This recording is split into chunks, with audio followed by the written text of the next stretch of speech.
नमस्कार, बहुत स्वागत है आप सभी का टोटल टीवी में और मैं हूं आपके साथ जया पाल। चलिए शुरुआत करेंगे हमारे खास कार्यक्रम की और चर्चा करेंगे बड़ी नौकरियों में आरक्षण की तैयारी को लेकर। बता दें कि प्रदेश में ओबीसी को ग्रुप ए और बी की सरकारी भर्तियों में अब 27% आरक्षण जल्द देने की सरकारी तैयारियों के बीच सामान्य वर्ग के लोगों में तीखी प्रतिक्रिया सामने आने लगी। प्रदेश के मंत्री रणबीर गंगवा के इस बारे में दिए गए बयान के बाद हलचल होने लगी है। गौरतलब है कि अभी प्रदेश में सी और डी ग्रुप की भर्तियों में ओबीसी को 27% और ए और बी ग्रुप की भर्तियों में 15% आरक्षण मिल रहा। इससे हरियाणा में भी केंद्र की तर्ज पर 27% करने की जो तैयारी है वो चल रही है, लेकिन अब हरियाणा में ओबीसी आरक्षण पर जो घमासान है वो छिड़ गया।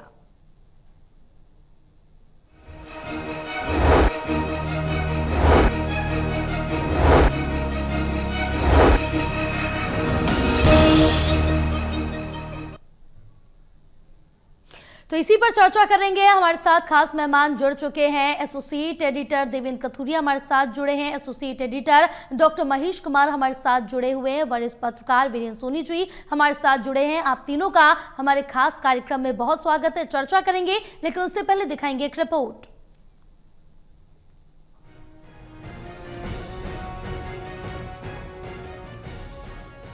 हरियाणा सरकार के प्रदेश की सरकारी नौकरियों में ए और बी ग्रुप की भर्ती में ओबीसी को 27% आरक्षण देने की तैयारी है। ये आरक्षण केंद्र सरकार की तर्ज पर दिया जाएगा, वहां पहले से ही ये लागू कर दिया गया है। प्रदेश के कैबिनेट मंत्री रणबीर गंगवा का कहना है कि इस बारे में उनकी मुख्यमंत्री से बात हुई है और उन्होंने इसे लागू करने का ठोस आश्वासन दिया है। जहाँ तक बात ओबीसी समाज की जो 27% की है, बिल्कुल माननीय मुख्यमंत्री महोदय ने ही जो क्रीमी लेयर की जो मांग थी उसको पूरा करते हुए ये कहा था कि हम केंद्र की तर्ज के ऊपर सारा चीज़ें जो लागू करने का काम करेंगे और केंद्र में जो 27% आरक्षण ओबीसी को क्लास 4 से लेकर के क्लास 1 तक जो मिल रहा है। हमारे यहाँ हरियाणा के अंदर क्लास 3 और क्लास 4 के अंदर तो 27% आरक्षण 11 और 16 क्रमशः जो है इस तरीके से मिल रहा है।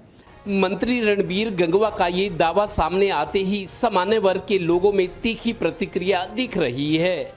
मैं सरकार से पूछना चाहता हूँ, हमारा किसी से कोई किसी जाति धर्म से हमारा कोई वैर भाव नहीं है, लेकिन जो सामान्य वर्ग के बच्चे हैं, जो माँ बाप बच्चों को बढ़िया स्कूलों में, अच्छे स्कूलों में पढ़ाते हैं और बच्चे बेचारे 2-2 बजे तक, 3-3 बजे तक, 4-4 बजे तक रात को पढ़ते हैं, उनके साथ कितना बड़ा अन्याय करने जा रही है।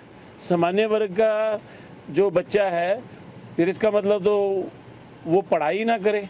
गंगवा का कहना है कि इस बारे में पूर्व मुख्यमंत्री मनोहर लाल ने एक कमेटी बनाई थी, जिसमें वो तब के सांसद और अब के सीएम नायब सिंह सैनी, विधायक राम कुमार कश्यप, रामचंद्र जांगड़ा, अभय यादव और ओपी यादव कमेटी में शामिल थे। गौरतलब है कि इससे पहले बी वर्ग की सरकारी नौकरियों के प्रमोशन में एससी वर्ग को 10% आरक्षण दिलाने की मांग मौजूदा मंत्री कृष्ण पवार ने भी उठाई थी। तब प्रदेश सरकार इसके लिए राजी हो गई थी, पर यह मामला कोर्ट में चैलेंज हो गया था। वहां से क्लियर होने के बाद एजी ऑफिस इसमें कानूनी प्रावधान और इसकी समीक्षा कर रहा है।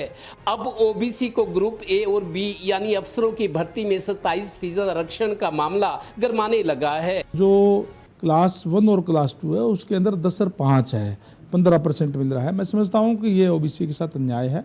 माननीय मुख्यमंत्री महोदय के सामने हमने ये बात रखी है। पूरा विश्वास है कि जल्दी ही माननीय मुख्यमंत्री महोदय इस पर विचार करके और उसको भी लागू करवाने का काम करेंगे। अभी प्रदेश में बैकवर्ड को ग्रुप सी और डी में 27% आरक्षण दिया जा रहा है। बीसी ए को 16 और बीसी बी को 11% आरक्षण। इसी तरह बैकवर्ड को ग्रुप ए और बी यानी अफसरों की भर्ती में अभी 15% आरक्षण दिया जा रहा है। बीसी ए को 10% और बीसी बी को 5% आरक्षण। अब ओबीसी को 27% आरक्षण ए और बी ग्रुप की भर्तियों में देने का दावा सामने आते ही इसके खिलाफ आवाज उठने लगी है। जब सभी वर्ग एक बराबर हैं, सभी जातियां एक जैसी हैं, वैसे तो हम 36 बिरादरी की बात करते हैं, जब वोट मांगने की बात होती है तो 36 बिरादरी की बात होती है, लेकिन आज अपना वोट बैंक पक्का करने के लिए सरकार जो है ये कदम गलत उठा रही है। गौरतलब है कि प्रदेश की 3.25 करोड़ की आबादी में 85 लाख ओबीसी आबादी है। ये भी इत्तेफाक है कि जिस दिन ये दावा और आश्वासन सामने आया उसी दिन सुप्रीम कोर्ट ने एक मामले में ये टिप्पणी कर दी कि जातीय आधार पर राजनीति करने वाले सियासी दल देश के लिए खतरनाक हैं। Haryana bureau, total news.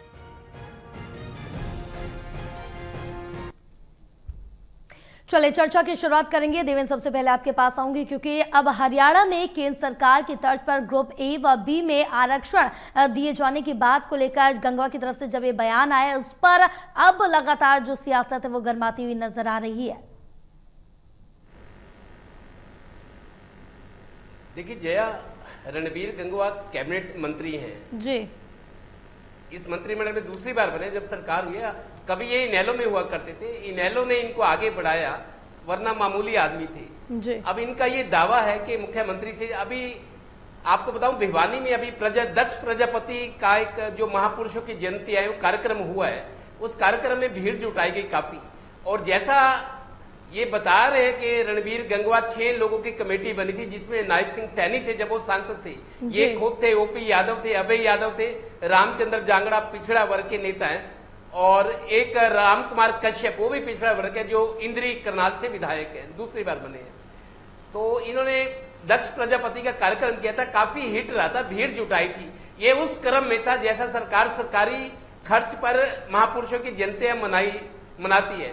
तो उस स्टेज से, उस मंच से ये मांग की गई थी नेताओं के द्वारा कि 27% ओबीसी आरक्षण जो क्लास 1 और क्लास 2 जो गेस्टेड पोस्ट होती है जिसकी भर्ती HPSC Haryana public service commission करता है, तो इन्होंने मन से मांग की थी। मुख्यमंत्री ने आश्वासन दिया था करेंगे। तो अब गंगवा का ये दावा है कि मैंने उनसे मुख्यमंत्री से बात की, उनका आभार भी जताया कि इतना अच्छा कार्यक्रम रहा, लेकिन ये दावा किया है उन्होंने कि अब उस मांग को पूरा किया जाए। अब जिस तरीके से उन्होंने, उनका ये बयान मीडिया में आया है, सामान्य वर्ग के लोग प्रतिक्रिया कर रहे हैं। देखिए एक जया, अंग्रेजी में कहावत है, व्हेन यू जज anything you are also judged. अगर आप जज की कुर्सी पर बैठे हैं और आप जो फैसला करते तो आपके फैसले की भी समीक्षा होती है कि आपने किस नियत से फैसला दिया है। जज की कुर्सी पे बैठना आसान है, लेकिन आपके फैसले की भी समीक्षा होती है जी। लिहाजा ये मांग की गई है और मुख्यमंत्री ने माना है कि करेंगे, लेकिन सामान्य वर्ग के लोग पहले से ही परेशान है। ये अक्सर वो कहते हैं कि हम अच्छे परिवारों से आते हैं, हमारे जो परिवार के लोग हैं, मुखिया हैं, व्यापार करते हैं, सरकार को टैक्सेस देते हैं, हमें अच्छे स्कूलों में पढ़ाया जाता है ताकि पढ़ लिख कर अपना करियर बनाए जी। उनके माँ बाप के भी सपने हैं कि बच्चा ऑफिसर बने जी। तो लेकिन वो अवसर उनको लगता है कि शायद उनके लिए कम होते जा रहे हैं। पहले जो रिजर्वेशन है बहुत बवाल हुआ, राजस्थान की बात करें, महाराष्ट्र की करें, हरियाणा में भी बहुत कुछ हुआ है, बहुत स्टेटों में। तो आरक्षण को लेके हमेशा आवाज पक्ष में तो उठ रही। देखिए गरीब की मदद होनी चाहिए बिल्कुल, लेकिन गरीब की मदद के नाम पर दूसरों से अन्याय हो ये भी नहीं होना चाहिए। तो सामान्य वर्ग के हरियाणा के लोग, मैं कई बार सुनता हूं कि हमारे साथ न्याय नहीं हो रहा। अगर मैं ये नहीं कह रहा वोट बैंक की राजनीति सरकार या बीजेपी कर रही है, लेकिन मंशा जब नजर आए, जब इस तरह होता हुआ नजर आए तो लाजमी है कि उसकी प्रतिक्रिया होगी। तो सरकार को ये फैसला लेने से पहले मेरे को लगता है सब वर्गों के बारे में सोच लेना चाहिए और अपनी कमिटमेंट्स, और सरकार तीसरी बार बनी है तो जिन वर्गों ने साथ दिया है, जो लोग आपके साथ खड़े हुए हैं, अन्याय उनके साथ भी नहीं होना चाहिए। बिल्कुल, हर वर्ग को ध्यान में रखकर फैसला लिया जाना चाहिए। बहरहाल महेश, अगर यहाँ पर हम समझना चाहें कि हरियाणा में बीजेपी सरकार के इस फैसले को लेकर आखिर बहस क्यों हो रही है? देखिए, ऐसा नहीं है कि 27% ओबीसी आरक्षण क्लास 1 और 2 की नौकरियों में मांगी जाने की कोई बात, ये नई बात हो। ये लगातार मांग जो है रखी जा रही थी। निचले स्तर की जो नौकरियां हैं वहां पर ये आरक्षण दिया गया था 27%, लेकिन ऊपरी स्तर की जो क्लास 1 और क्लास 2 की जो नौकरियां हैं, सरकारी नौकरियां, उसमें ये आरक्षण लागू नहीं किया गया था। और बार बार ये बात कही जा रही थी कि ये हक है ओबीसी का जिसे छीना जा रहा है। अब तक इस मांग के रूप में सामने रखा जा रहा था। लेकिन जो भिवानी में जो दक्ष प्रजापति कार्यक्रम यहाँ पर आयोजित किया गया, बड़ी भीड़ जुटाने में रणबीर गंगवा कामयाब रहे। उसके बाद हरियाणा प्रदेश के 2000 गांव में जो है कुम्हार समाज के लिए ज़मीन की व्यवस्था भी हर एक गांव में करवाई गई है, ताकि वो अपने लिए मिट्टी के बर्तन बनाने के लिए ज़मीन आसानी से वो ले सकें, किसी कोई भुगतान करने की ज़रूरत नहीं हो। तो साफ तौर से ये मानकर चलिए मांग कोई नई नहीं है, लेकिन ये इतनी आसान भी नहीं है और इतनी जल्दी लागू होने वाली भी नहीं है जितना नजर आ रहा है। एक रैली का आयोजन होता है, सरकारी जमीन में से आप कोई जमीन आवंटित कर देते हैं, जो कि पहले भी कुछ गांव में दी गई थी। लेकिन अगर हरियाणा प्रदेश के 2000 गांव में यह व्यवस्था की गई जहां पर कुम्हार समाज के लोग ज्यादा रहते हैं, जिन्हें मिट्टी उठाने को लेकर सबसे बड़ी परेशानी आती है, तो सरकार की जमीन में से जमीन दे देना आसान था। लेकिन जो मेरे सहयोगी देवेंद्र जी जानकारी दे रहे हैं कि किसी की नाराजगी का कारण भी ये बन रहा है, तो यकीनन ये फैक्टर जो है वो सरकार भी समझ रही है कि अगर ओबीसी को 27% आरक्षण का ऐलान कर दिया गया तो सामान्य जो जातियां हैं उसमें रिएक्शन हो सकता है। देखिए, मुझे लगता है कि व्यक्तिगत तौर पर मुझे लगता है कि हाल फिलहाल इतना जल्दी कोई आरक्षण देने के मूड में ना तो नायब सिंह सैनी होंगे, ना ही भारतीय जनता पार्टी होगी, क्योंकि किसी की भी नाराजगी लेने का जोखिम जो है वो नायब सिंह सैनी और भारतीय जनता पार्टी हाल फिलहाल तो लेने से रहे, क्योंकि चुनावी मौसम काफी दूर है।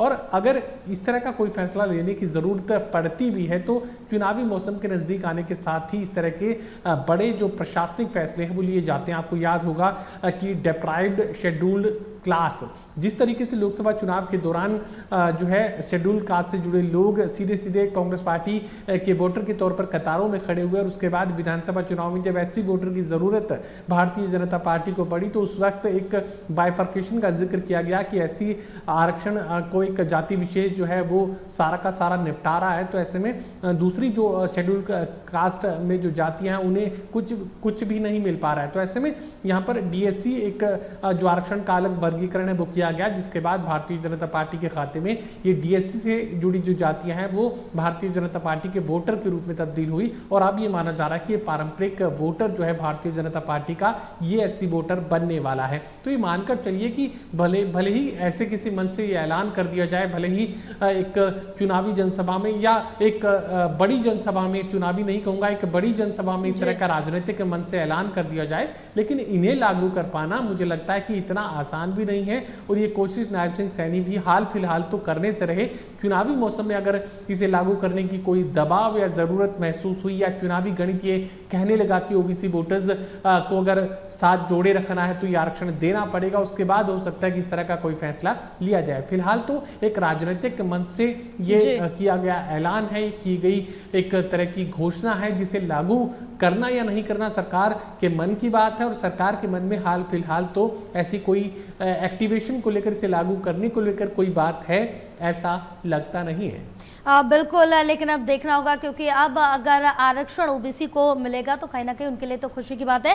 वीरेंद्र जी, क्योंकि हम जिस तरह से देखें कि आरक्षण मिलने की बात कही जा रही है, ओबीसी वर्ग को अगर ये आरक्षण मिलता है तो उनके लिए तो राहत भरी खबर होगी। लेकिन अब लगातार दूसरी तरफ अगर देखें तो सामान्य वर्ग में जो विरोध है वो साफ तौर से देखने को मिल रहा है।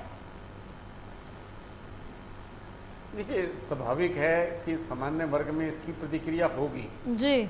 अभी देखिए, एक बिल्कुल ये एक अभी राजनीतिक घोषणा है। 1 अगस्त को राज्य मंत्रिमंडल की बैठक है, उस बैठक के एजेंडे में ये विषय शामिल होता है या नहीं होता तब निर्भर करेगा। लेकिन इससे पहले जो इस तरह का एक मंत्री का एक आश्वासन आया है कि मुख्यमंत्री ने उन्हें ये कहा है, तो देखिए, तो कहीं ना कहीं इस बात की चर्चा का बल पकड़ना स्वाभाविक है। तो ऐसे में जो सामान्य वर्ग है, तो सामान्य वर्ग को लगेगा कि उसे वंचित किया जा रहा है, तो ये मामला न्यायालय में भी जा सकता है। तो अब देखिए, पहले जब क्रीमी की सीमा थी उसे चुनाव के समय में ही 6 लाख से बढ़ाकर 8 लाख किया गया था। केंद्र सरकार की पहले से ही 8 लाख थी, हरियाणा सरकार नहीं कर रही थी। तब केंद्रीय मंत्री राव इंद्रजीत ने सार्वजनिक मंच से ये कहा था कि हरियाणा सरकार ऐसा क्यों नहीं कर रही, क्या कारण है। तो मतलब ये एक बात है कि देखिए, हर वर्ग को संतुष्ट करना है, और हर वर्ग को संतुष्ट करने के लिए ये नहीं है कि साहब सामान्य वर्ग के उसके हितों की बलि ले ले। तो सामान्य वर्ग जो है तो उसमें इस बात की प्रतिक्रिया होना स्वाभाविक है। और देखिए, जो केंद्रीय मंत्री मनोहर लाल हैं वो अंत्योदय की भावना से जुड़े हुए हैं। जब वो मुख्यमंत्री नहीं बने थे तो पार्टी ने उन्हें अंत्योदय प्रकोष्ठ का काम दिया हुआ था। तो अंत्योदय का मतलब जो समाज के निचला वर्ग है, जो सबसे गरीब वर्ग है, उसका जीवन स्तर उच्च बताना, उनको ऊंचे जीवन स्तर तक लेकर आना, उनका उत्थान करना, तो उस दिशा में कार्य कर रहे थे। तो मनोहर लाल जी अब फिर उस दिशा में अग्रसर हुए हैं, तो एक बहुत बड़ा अंत्योदय के लिए वो काम करने जा रहे हैं। तो इसके लिए उन्होंने औपचारिक रूप से शुरुआत भी कर दी है। तो ऐसे में आरक्षण जरूरी है, या समाज के निचले वर्ग को आपको उसका आर्थिक उत्थान करना है, उनके उत्थान के लिए कार्य करने की आवश्यकता है। आरक्षण देंगे कब तक ये व्यवस्था बनी रहेगी, तो इस व्यवस्था के गंभीर परिणाम भी हो सकते हैं। तो दूसरे वर्ग में प्रतिक्रिया होना स्वाभाविक है, दूसरे वर्ग को ये लगेगा कि उसे उसके हितों पर डाका डाला जा रहा है। तो ऐसे में हर वर्ग को संतुष्ट करना है, लेकिन इसका जो निदान है, अब कई बार ये भी आता कि जातीय आधार पर नहीं, आर्थिक आधार पर आरक्षण होना चाहिए। और देखिए, समाज के उत्थान के लिए अंत्योदय की भावना से काम करने की आवश्यकता है। ये देखिए, जो भी राजनीतिक दल है, जो भी सत्तारूढ़ दल है, वो अपने व्यापक हित को ध्यान में रखता है, राजनीतिक उद्देश्यों के लिए फैसले लिए जाते हैं, लेकिन समाज में सौम्यता बनी रहे, सामंजस्य बना रहे, समरसता का वातावरण बना रहे, तो उसकी भी चिंता करनी चाहिए। तो मुझे लगता है कि अब जब 1 अगस्त को राज्य मंत्रिमंडल की बैठक होगी, तो उसके एजेंडे के आने से ये आभास होगा कि यह विषय उसके विषय में आता है या नहीं आता। बिल्कुल। अब देवेंद्र, अगर यहाँ पर जिक्र करें और थोड़ा सा बैक डेट में अगर हम जाए, तो बीजेपी ने 2014 और 2019 के विधानसभा चुनाव के दौरान भी अपने घोषणा पत्र में इन जातियों को आरक्षण देने का वादा किया था। और 2024 की बात करें तो मतदान हो गए थे, नतीजे आ गए थे, और 22 अक्टूबर की वो डेट थी जब दोबारा से आरक्षण देने की बात कही गई थी। उस दौरान तो हम मान सकते हैं चुनाव था, लेकिन अभी चुनाव काफी दूर है, लेकिन एक बार फिर से ओबीसी जाति को साधने की जो कोशिश है वो की जा रही है। देखिए जया, इस तरह के लुभावने वायदे तो अक्सर चुनाव से पहले या चुनाव शुरू आने से पहले किए जाते हैं, क्योंकि वोट का होता है। आजकल जो भी सियासी दल है, आप देखिए कोई भी सियासी दल, वो इस तरह की स्कीमें लाते हैं कि वोट कैसे मिले, सरकार कैसे बने, वोट कैसे बढ़े, कोई जोखिम ना हो, तो उस तरह के लुभावने वायदे लाते हैं। लेकिन जब पूरा करने का वक्त आता है तो तब पता लगता है। बीजेपी ने जब तीसरी बार सरकार बननी थी, अभी चुनाव थे, हर महिला को 2100 रुपए देने का वायदा किया था, सबको पता है। सरकार बन गई, बहुत सारी महिलाएं वैसे भी ज्यादातर मैं समझता हूं बीजेपी विचारधारा की बन चुकी है मोदी जी के कारण। हिंदुत्व का मुद्दा है या मोदी जी का आकर्षण है, कुछ कारण है, महिलाएं ज्यादा बीजेपी से जुड़ी हैं। और 3 बार सरकार बनी है, तो महिलाएं भी एक बड़ा फैक्टर रही है इसमें। अब महिलाओं के लिए 2100 वाली योजना थी, कुछ महिलाएं, उनको ये था कि हमने हमारे वोट से क्या होगा, उनको 2100 का लालच था। लेकिन 2100 वाला देखिए अभी भी उस पर काम होना है। बहुत सारे वायदे किए जाते हैं, ये भी इसी तरह का वायदा था चुनाव से पहले या चुनाव के दौरान कि करेंगे। अब जब करने की बारी आई है तो, लेकिन मेरे को लगता है जैसे मनोहर लाल जी ने अपने मुख्यमंत्री रहते इसी मुद्दे पर जिस पर हम चर्चा करें, उन्होंने कमेटी बना दी थी, 6 सदस्यीय है, जिनमें खुद ये रणबीर गंगवा थे, पिछड़ा वर्ग से आते हैं, रणबीर गंगवा थे, नायब सिंह सैनी तब एमपी थे, और ओपी यादव थे, अभय यादव थे, रामचंद्र जांगड़ा पिछड़े वर्ग के नेता हैं, और राम कुमार कश्यप, ये सभी उसी बिरादरी को रिप्रेजेंट करते हैं जिनके लिए आरक्षण था। कमेटी बनी थी। देखिए मनोहर लाल जी ने कमेटी बना दी, लेकिन कमेटी बने को बहुत टाइम हुआ, लागू तो अभी तक भी नहीं हुआ। मेरे को लगता है शायद इसको आगे डेफर किया जाएगा, और कोई कमेटी, कोई ऐसा रास्ता सरकार निकालेगी कि मामला और 2 साल आगे लटका रहे। या हो सकता है कि सरकार कोशिश करे, जैसे जाट आरक्षण की कोशिश की थी, लेकिन मामला हाई कोर्ट में चला गया, आज तक लागू ही नहीं हुआ। तो मेरे को लगता है सरकार अपनी मंशा भले ही जाहिर करे या दिखावे के लिए वायदा पूरा करने की कोशिश करे, लेकिन आप देख लेना मामला फिर कोर्ट में जाएगा, फिर लटक जाएगा, जैसे जाट आरक्षण वाला। आज तक फरवरी 2016 में जाट आरक्षण दंगे हुए थे, जाट आरक्षण के लिए 2016 में, जब नई बीजेपी की सरकार बनी थी 14 में, उसके 2 साल बाद। लेकिन आज तक जाट आरक्षण वाला मामला 25 हो गया, 8-9 साल हो गए, कोई नतीजा निकला। कुछ मांगे ऐसी होती है जो सिर्फ लुभाती हैं, राजनीतिक फायदा देती हैं, वोटों का जुगाड़ करती हैं, लेकिन उनको लागू करना व्यवहारिक नहीं होता जमीनी स्तर पर। बिल्कुल, अब देखना होगा कि ये कब तक फायदा ओबीसी वर्ग को पहुंचाता है, क्या इससे जो सियासत है वो गर्माती हुई नजर आएगी। बहरहाल ये तो वक्त ही बताएगा। महेश, क्योंकि अब जिस तरह से देखिए कि एक बड़ा सवाल ये भी खड़ा हो रहा है कि इस आरक्षण पर सरकार के फैसले से ओबीसी वर्ग साथ आएंगे क्या? जाहिर सी बात है कि अगर उन्हें ज़्यादा हक मिलता है, और छोटी नौकरियों में ये आरक्षण मिल रहा था, लेकिन क्लास ए और क्लास बी यानी क्लास 1 और 2 की नौकरियों में अगर 27% आरक्षण ओबीसी को मिलता है तो यकीनन फिर एक बहुत बड़ा फायदा ओबीसी जातियों को होने वाला है। तो ऐसे में इस बात से इनकार नहीं किया जा सकता कि वो भारतीय जनता पार्टी की तरफ झुकेंगे भी और उसके साथ जुड़ने की कोशिश भी करेंगे। और अभी तक भी अगर अमूमन देखने की कोशिश आप करेंगे तो नायब सिंह सैनी को बतौर मुख्यमंत्री सामने रखने के साथ ही जो है भारतीय जनता पार्टी को बड़ा फायदा हुआ। कुछ वक्त के लिए जो है मनोहर 2 के बाद नायब सिंह सैनी को मुख्यमंत्री की कुर्सी दी गई और उसके बाद नायब सिंह सैनी इतने बड़े लोकप्रिय नेता नहीं थे, और खासकर सैनी जाति का भी मैं जिक्र करूं तो इतना बड़ा चेहरा नहीं थे। लेकिन जब भारतीय जनता पार्टी ने उन्हें पहले प्रदेशाध्यक्ष और उसके बाद जो है मुख्यमंत्री की कुर्सी दी तो एक यूनाइटेड जो है एक सैनी कम्युनिटी देखने को मिली। और बियॉन्ड द पार्टी लाइन्स जो जिस राजनीतिक दल से संबंध रख रहा था उसके बावजूद जो है भारतीय जनता पार्टी को वोटों का बंदोबस्त नायब सिंह सैनी ने किया। और अलाइड जो कास्ट हैं, जो सैनी जातियों के साथ जो ओबीसी की दूसरी जातियां हैं, उन्होंने भी ये माना कि ओबीसी का मुख्यमंत्री है, तो ऐसे में इसका फायदा भी भारतीय जनता पार्टी को मिला। तो यकीनन 2024 के विधानसभा चुनाव में भी बड़ा फायदा जो है भारतीय जनता पार्टी ने ओबीसी जातियों के साथ उठाया है। और हम ये मानकर चल रहे हैं कि चाहे दक्षिण हरियाणा की बात हो, आहिर बेल्ट जो है 12 से 13 विधानसभा सीटें, और चाहे अलग अलग विधानसभा क्षेत्र कुरुक्षेत्र जिले की बात की जाए, जींद की बात की जाए, काफ़ी सारे ऐसे इलाके जहां पर सैनी वोटर्स की संख्या काफ़ी ज़्यादा थी, वहां पर जो है भारतीय जनता पार्टी को सीधा फायदा मिला। ओबीसी जातियों के तौर पर यादव वोटर ने भी जो है एक तरफा जो है नायब सिंह सैनी के चेहरे के साथ, और भारतीय जनता पार्टी राव इंद्रजीत के साथ पहले से वो इलाका था तो भारतीय जनता पार्टी के साथ बना हुआ था। तो ये मानकर चलिए कि तमाम जो ओबीसी जातियां हैं वो भारतीय जनता पार्टी के साथ बीते विधानसभा चुनाव में भी एकजुटता के साथ जो है खड़ी हुई थी, पूरा सपोर्ट कर रही थी। और यही वजह है कि ये बात यहाँ तक ऊपर आई है कि जो क्लास 1 और 2 में आरक्षण का जो लाभ है इन ओबीसी जातियों को मिलना चाहिए, क्योंकि इनसे ही भारतीय जनता पार्टी को सबसे बड़ा फायदा, चुनावी फायदा मिला है।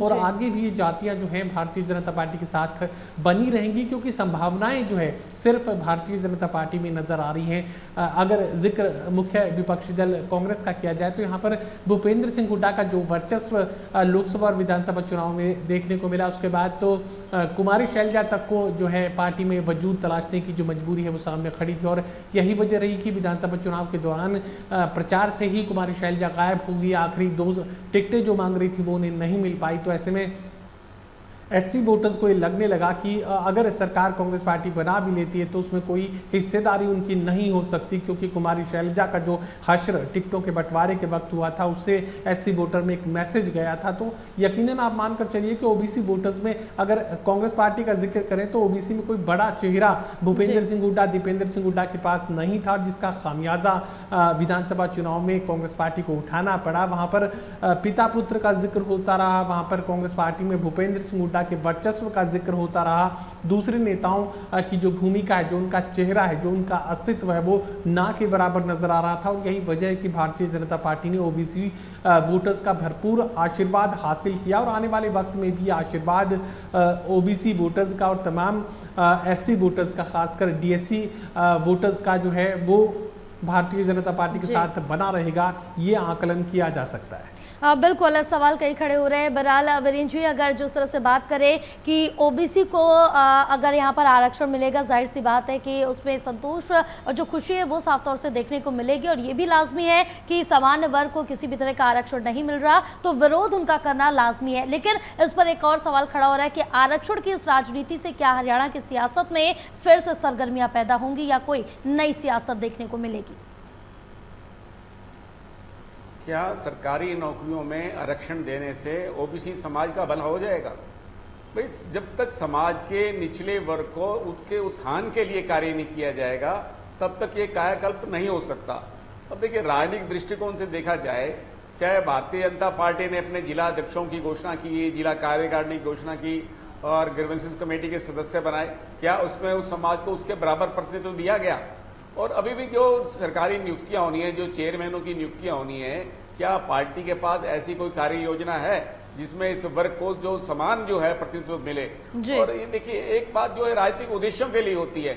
हरियाणा में कोई चुनाव है नहीं, अगर हैं तो निगम के चुनाव होने हैं, नगर पालिका नगर परिषद के चुनाव होने हैं, तो 3 नगर निगम के चुनाव होने, तो पार्टी की क्या कार्य योजना है। देखिए, अगर पार्टी वास्तव में समाज के निचले वर्ग का उत्थान चाहती है तो उसके लिए अलग ढंग से कार्य करना पड़ेगा। मात्र आरक्षण से इस समाज का भला नहीं होने वाला।